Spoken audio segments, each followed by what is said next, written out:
On part dans la 5e circonscription de Royan, rejoindre Christophe Plassard, nouveau député pour la majorité présidentielle, élu avec 51,7% des suffrages. Quelle est votre réaction ce soir, Monsieur Plassard?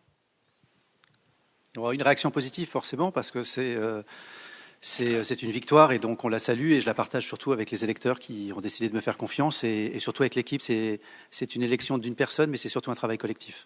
Vous avez craint ce soir que le RN emporte ni dans la 4e ni dans la 5e, mais c'était une opportunité, une possibilité dans ces 2 circonscriptions, Christophe Plassard. Alors craint, c'est pas le mot, c'était pas une crainte, mais en revanche il y avait une vigilance. Moi je suis toujours aligné sur les résultats du premier et deuxième tour de l'élection présidentielle. On voit très bien que ce scrutin était très nationalisé et beaucoup moins personnalisé qu'on pouvait l'imaginer sur une législative. Et finalement on obtient un résultat qui est assez conforme à ce qui a été le premier tour des élections présidentielles, au premier tour des législatives et au second tour des présidentielles, au second tour des législatives. On a eu un peu un bis repetita du scrutin national. Justement, alors sur un plan national, Christophe Plassard, qu'est-ce que vous inspire cette situation ce soir où finalement le camp présidentiel n'est pas en capacité d'avoir une majorité absolue?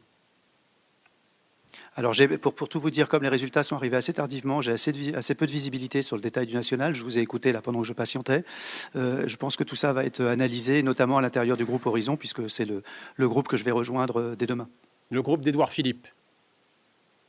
Tout à fait. Entendu. Merci Christophe Plassard pour cette première réaction. Et je rappelle que vous avez été élu dans cette 5e circonscription qui était détenue jusqu'à présent par le seul député Les Républicains, Didier Quentin. Bonne soirée.